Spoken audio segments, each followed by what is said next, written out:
यदि आप इस चैनल पर पहली बार विजिट कर रहे हैं तो इसी तरीके की वीडियो पाने के लिए आप इस चैनल को सब्सक्राइब कर लें और बेल आइकन प्रेस कर दें ताकि नई वीडियो की नोटिफिकेशन आप तक पहुंच सके। धन्यवाद। आज हम लोग इस वीडियो में कक्षा 9 NCERT बहुपद के अंतर्गत प्रश्नावली 2.1 के प्रश्नों का हल करेंगे। इसके पहले की वीडियोस में हम लोगों ने प्रश्नावली 1.1 से 1.4 तक के 6 तक के प्रश्नों का हल किया है, यानी पूरा चैप्टर कंप्लीट किया है। पहला संख्या पद्धति, यदि आपने उस वीडियोस को नहीं देखा है तो प्लेलिस्ट में जाकर आप उन वीडियोस को देख सकते हैं पहले चैप्टर के लिए। अब हम देखेंगे दूसरा चैप्टर जो हमारा बहुपद है, पॉलिनोमियल्स।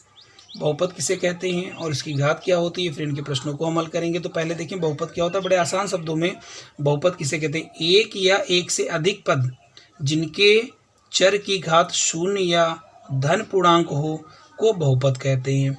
यानी जिनमें एक पद हो या इससे अधिक पद हों, जुड़ रहे हों या घट रहे हों, लेकिन उनमें जितने भी चर होते हैं, चर और अचर दो तरीके की राशियां होती हैं। चर में जिनका मान निश्चित नहीं होता है, चलता रहता है, और जिनका मान निश्चित होता है उसे हम अचर कहते हैं। तो चर की जो घात है वो शून्य या धन पूर्णांक होनी चाहिए, बटे में नहीं होनी चाहिए, रूट में नहीं होना चाहिए, दशमलव में नहीं होना चाहिए घातें, तो उसको हम बहुपद में कहते हैं। जैसे कि एग्जांपल में देखिए x की पावर 2 है, यहाँ पे देखें चर है आपका x है, इसकी पावर 2 है, तो 2 जो आपका है वो धन पूर्णांक है, यानी 2।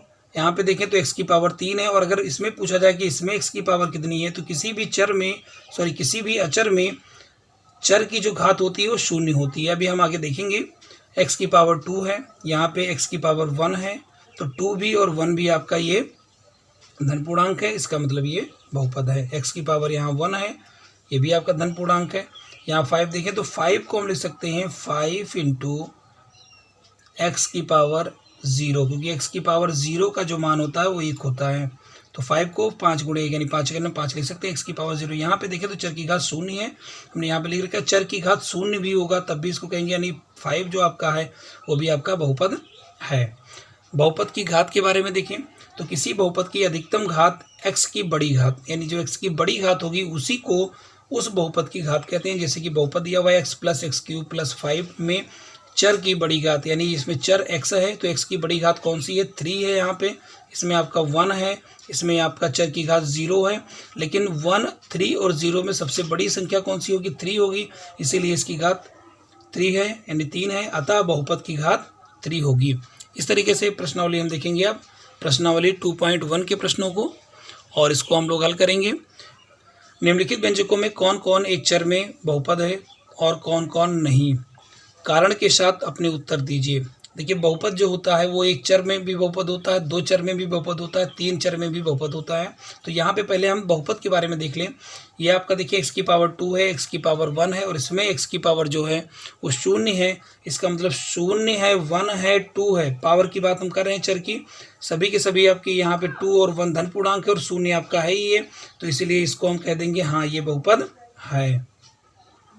कारण क्या है कि इनमें प्रत्येक चर की घात शून्य या धन पूर्णांक है।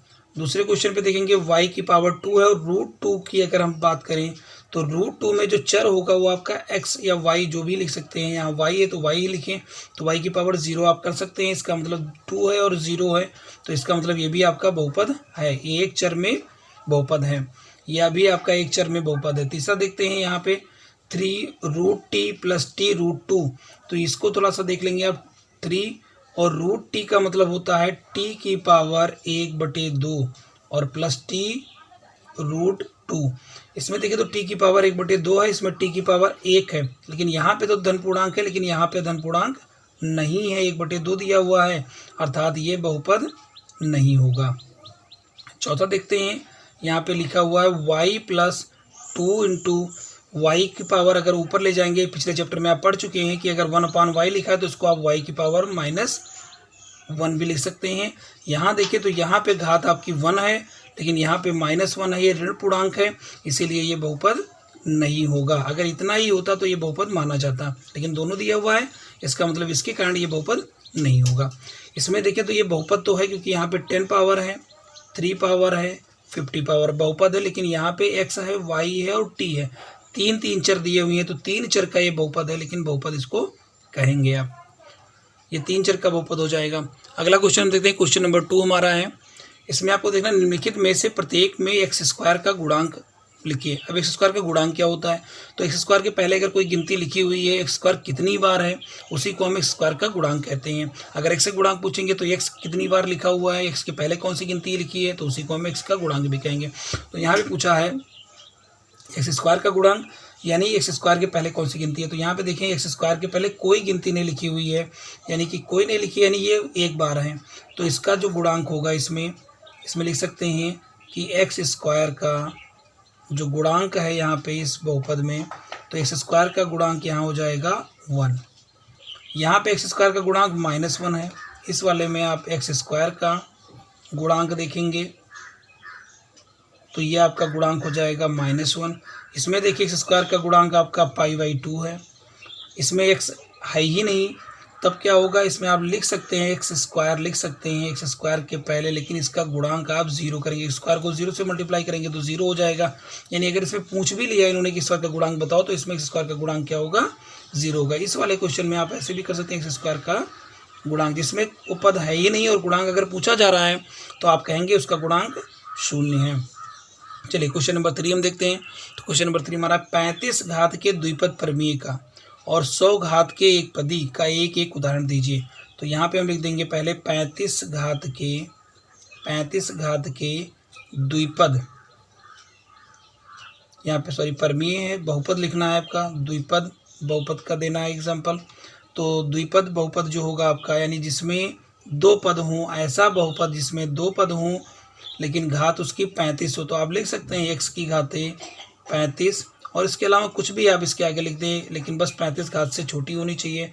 तो मैंने मान लीजिए यहाँ 5 ही लिख दिया, क्योंकि इसमें x की पावर 0 है। तो अगर इसमें देखें तो 2 पद हैं और इसमें बहुपद जो है इसकी घात कितनी है, 35 है।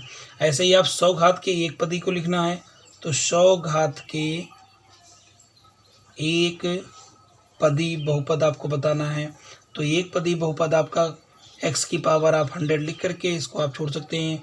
यहाँ पे अगर आप 5 या कुछ भी लिखना चाहें लिख भी सकते हैं, क्योंकि पद आपका ये एक ही माना जाएगा। इसमें आपकी घात ये बहुपद की 100 है। अगला क्वेश्चन देखते हैं। इसमें बहुपद की घात के बारे में हम लोग पढ़ भी चुके हैं। निम्नलिखित बहुपदों में से प्रत्येक बहुपद की घात बताइए। तो आप इसमें देखिए बहुपद है, इसमें सभी बहुपद दिए हुए हैं। इसमें आप देखें तो x की 3 घात है, x की 2 घात है, x की 1 घात है। तो बड़ी घात इसमें कौन सी है, तो इसमें बड़ी घात आपकी 3 है, इसीलिए इसको बहुपद की घात यहाँ बोलेंगे 3। दूसरे में देखिए अगर घात की बात करें तो घात इसमें आपका 2 होगा, क्योंकि 4 में अगर y की घात पूछेंगे तो 0 मानेंगे, और इसमें y की घात आपकी 2 है, तो इसका मतलब घात यहाँ पे बड़ी घात ली जाती है, 2 हो जाएगा।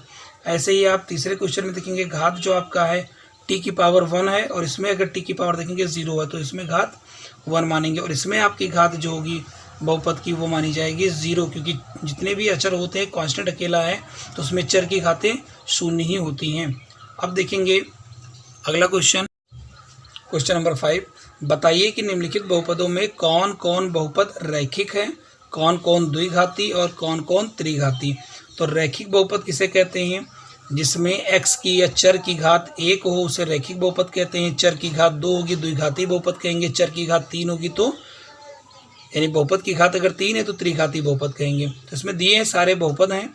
अब इसमें आपको ये देख लेना है कि घात कितनी है, तो इसमें बहुपद की घात 2 है, इसका मतलब ये आपका द्विघाती बहुपद कहलाएगा।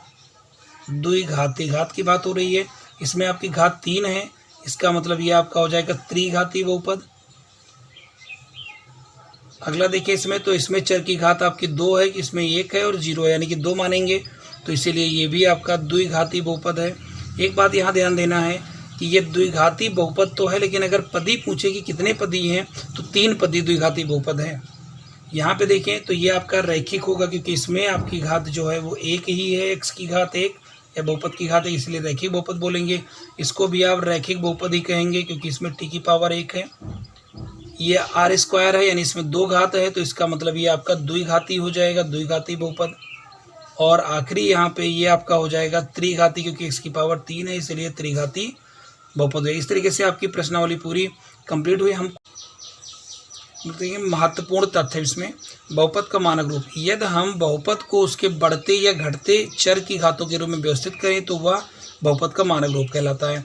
जैसे एक बहुपद दिया हुआ 3x - 4x cube plus 2x square minus 3x की पावर 4 प्लस 1, इसका मानक रूप क्या होगा? तो उसमें देखेंगे सबसे बड़ी घात कौन सी है, x की पावर 4 है, इस पद को लिखेंगे। फिर इससे कम घात वाला देखें तो x की घात 3 भी मिल रहा है, इसको हम नोट कर लेंगे यहाँ पे। फिर 2 घात वाला इसको नोट करेंगे, फिर 1 घात का यहाँ नोट करेंगे, फिर लास्ट में जिसमें x की घात 0 है वो नोट करेंगे। इस तरीके से देखेंगे यहाँ पे पावर इसकी 4 3 2 1 0, इसमें x की पावर 0 है। या हम इसको ऐसे भी ले सकते हैं, 1 को आगे कर लें, 3x लिख दें, फिर इसको लिखें, फिर इसको लिखें, फिर इसको लिखें। इसमें घात के ये बढ़ते क्रम में है और ये घात के घटते क्रम में है, बट इसको दोनों को हम स्टैंडर्ड फॉर्म यानी मानक रूप कहते हैं। हम अगले वीडियो में देखेंगे बहुपद के शून्यक, शेषफल प्रमेय और गुणनखंड प्रमेय के बारे में।